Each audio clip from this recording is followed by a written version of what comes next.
Paz do Senhor Jesus Cristo, todos, graças a Deus. Vamos abrir nossa Bíblia e retomar o nosso estudo de onde nós paramos, falando sobre o ministério pastoral. Amém? Vamos continuar lá no capítulo 3 da primeira epístola de Timóteo.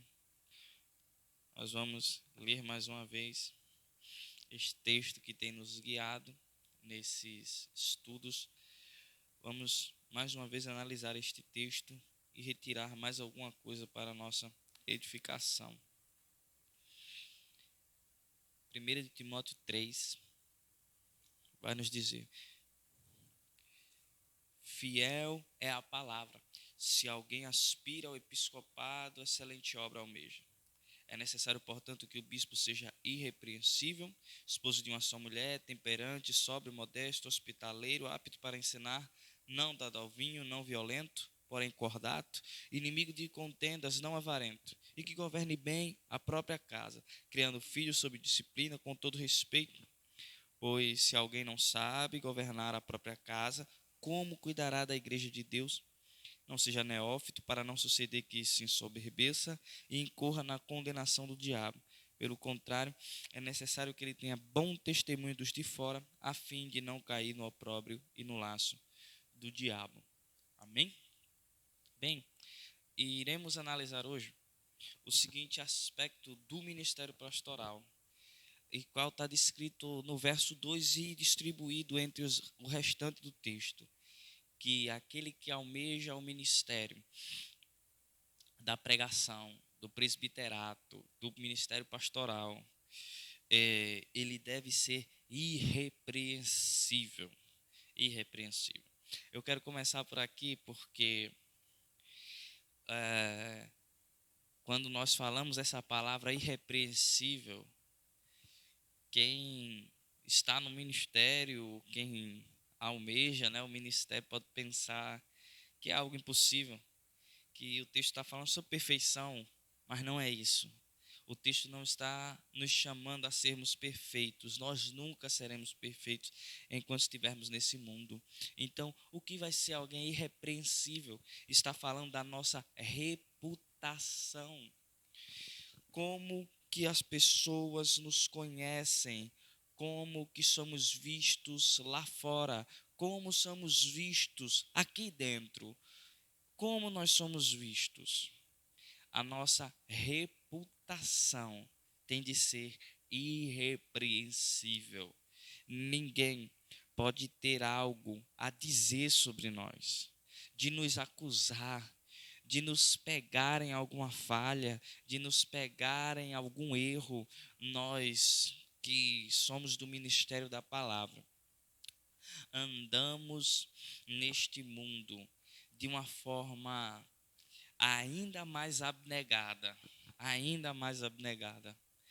porque ser ministro do Evangelho e andar de forma desordenada vai negar aquilo que as nossas palavras dizem. Nós dizemos uma coisa com as palavras e com as nossas atitudes, com as nossas obras. Nós dizemos outra completamente diferente.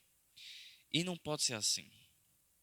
Porque já dizia um provérbio antigo, eu não vou saber quem falou isso, mas isso se tornou até um dito popular, que as palavras convencem, mas o exemplo ele arrasta.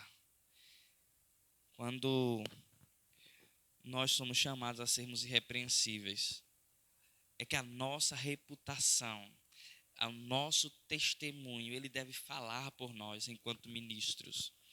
Sim, nós vamos trabalhar o tempo todo falando para pessoas, instruindo pessoas, ensinando pessoas, aconselhando pessoas. Então, se nós aconselhamos pessoas sobre casamento, a gente não pode ser falho em nosso casamento. Não que sejamos perfeitos enquanto maridos.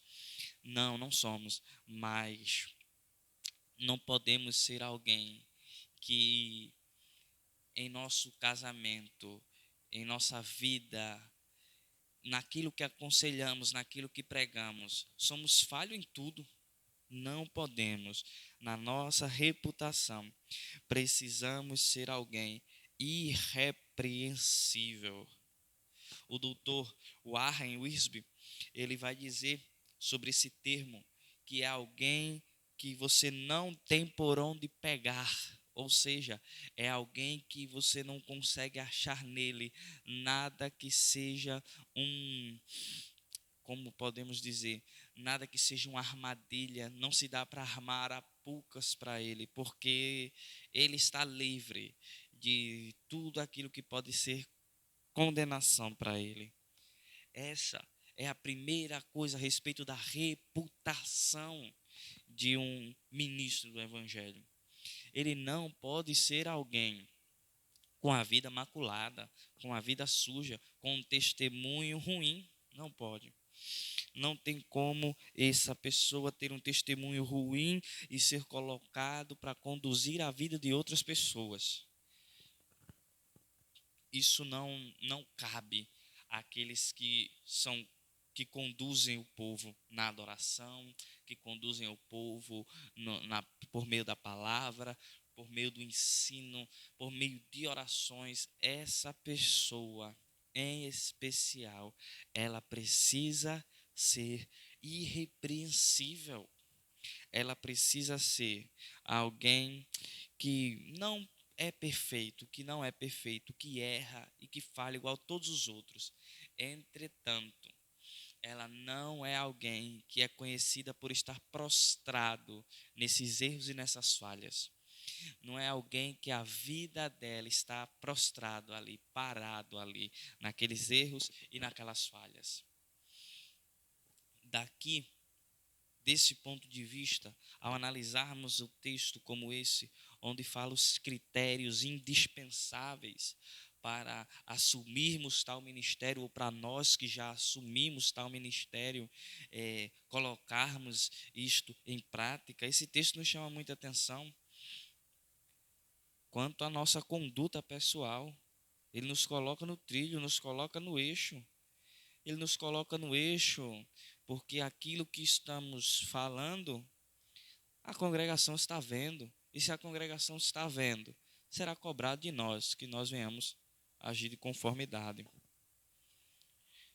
Bem, mas não somente isso. Não somente que seja irrepreensível.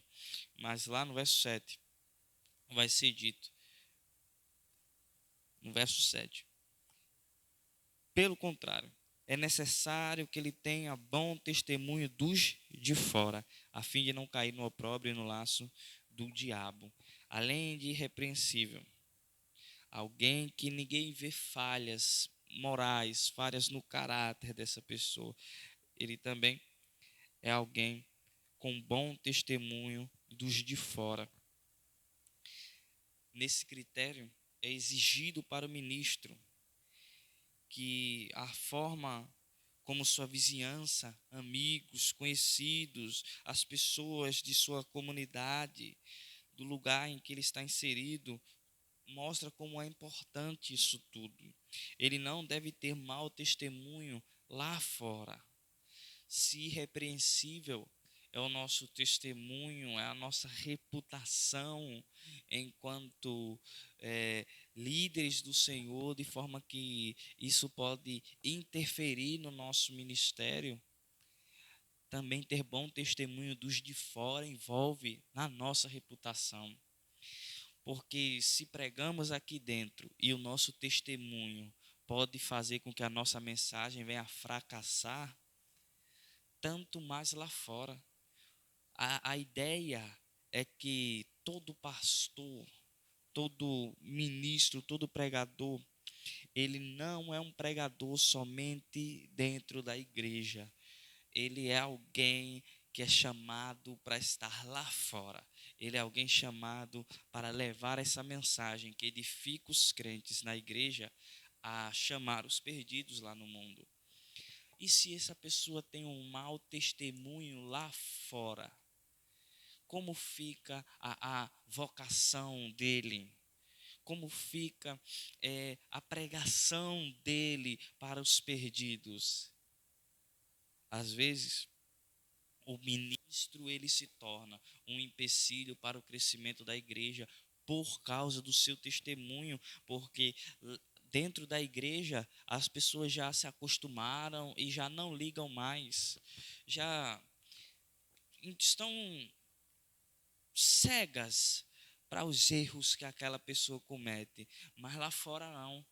Lá fora, os de fora observam e eles tendem a nunca frequentar aquele lugar por causa do mau testemunho que os líderes daquele lugar têm, que os líderes daquele lugar têm.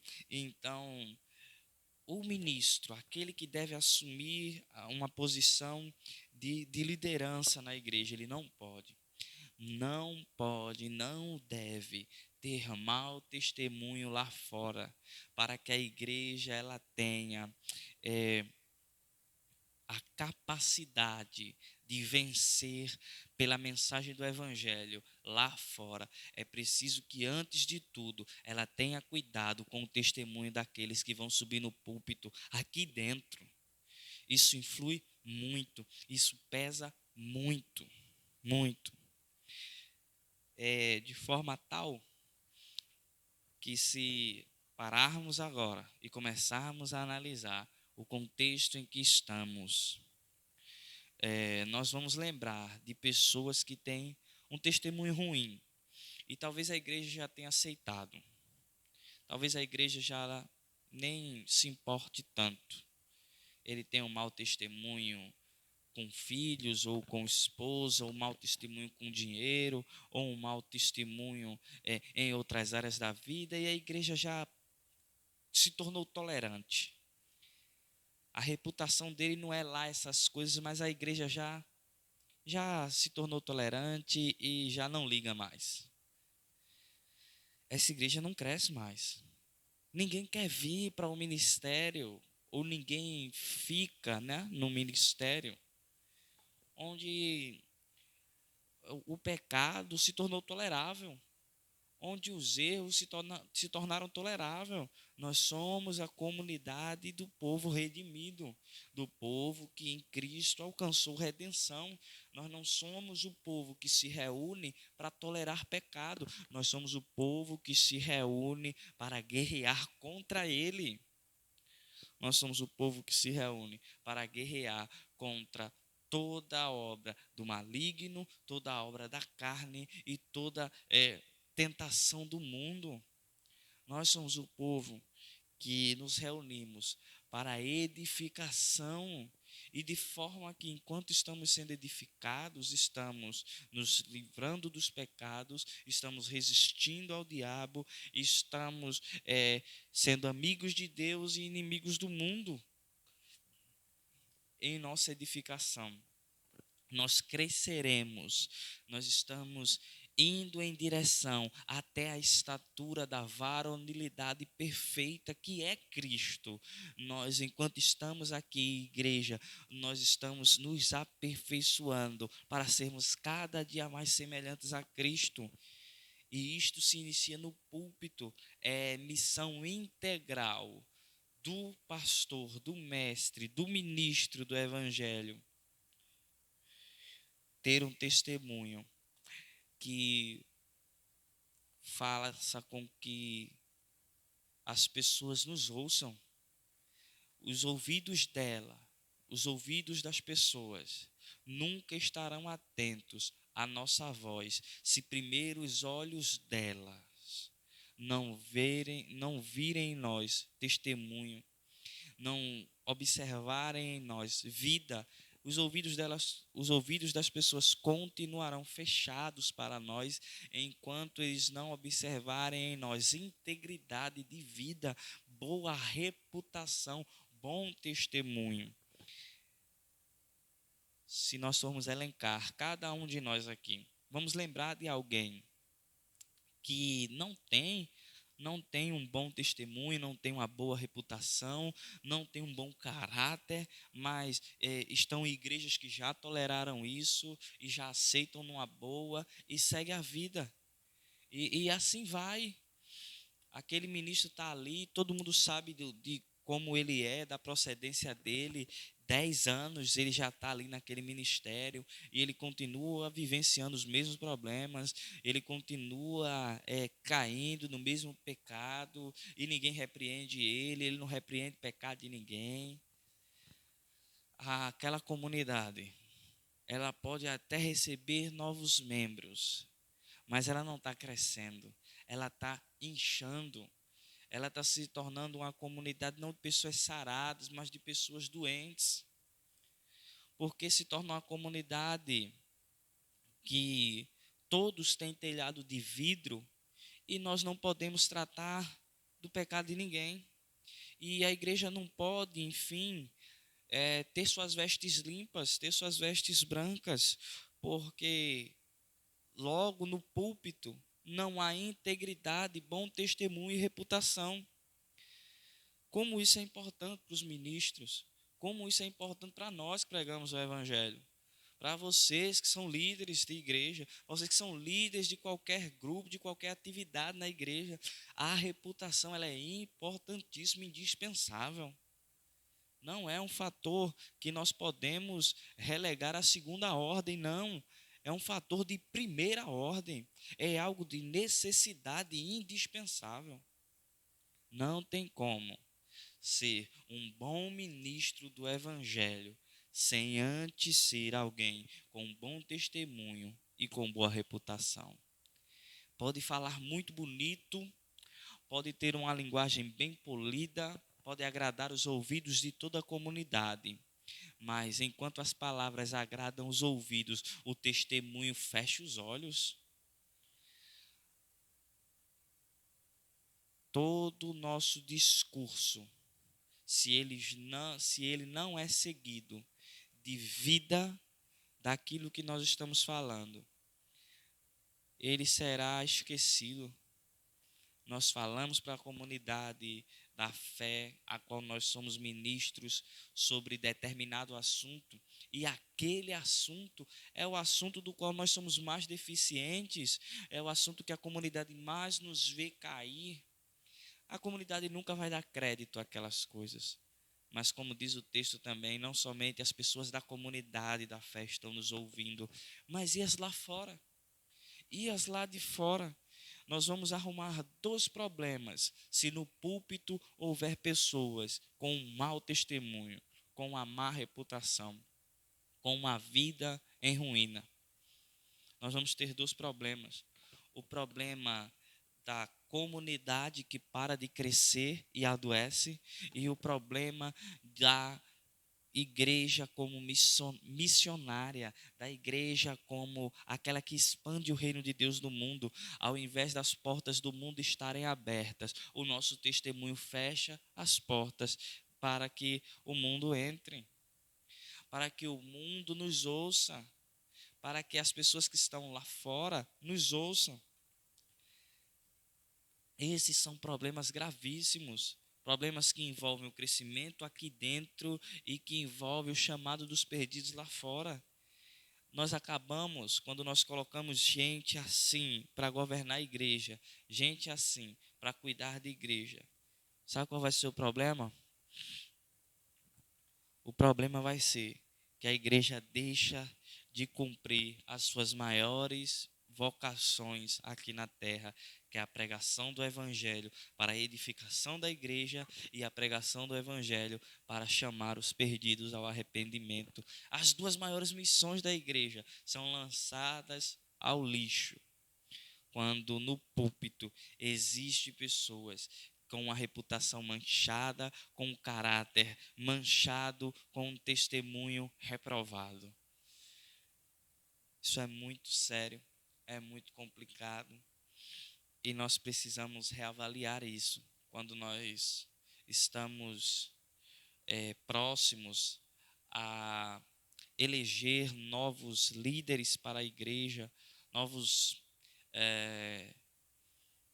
oficiais, né, para a igreja, como pastores, presbíteros, diáconos, evangelistas, né, missionários, missionárias, diaconisas. Tudo depende aí do modelo de liderança que a sua igreja utiliza. Mas independente de qual modelo de liderança a igreja utilize, será uma pedra de tropeço muito grande não observar o que está sendo dito aqui.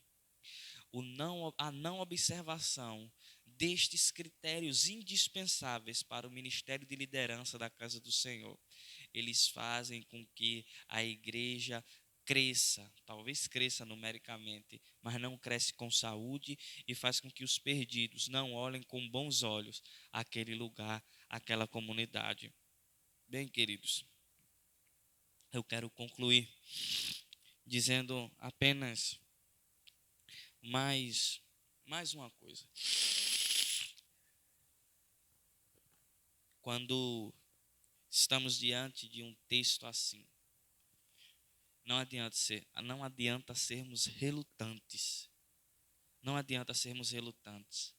Podemos pensar da seguinte maneira: mas a pessoa, ela tem essas falhas assim, mas ela é uma pessoa tão boa de coração. Vocês estão colocando as ovelhas por quem Cristo pagou um alto preço nas mãos de gente que vai fazer com que essas ovelhas adoeçam, com que essas ovelhas tenham as suas enfermidades agravadas ao invés de curadas. Se nós não observarmos esses critérios, a igreja nossa, a igreja que está espalhada pelo Brasil, a igreja brasileira, ela continua enferma e ela continua a adoecer mais. Você e eu vamos saber de casos de igrejas que adoeceram por isso. Você aí sentado em seu lugar vai saber de um caso de uma igreja que sofre por causa destes problemas. Então, que nós venhamos observar os critérios indispensáveis para o ministério da palavra de Deus. E um dos critérios indispensáveis é esse, aquele que fala sobre a nossa reputação. Que Deus nos abençoe.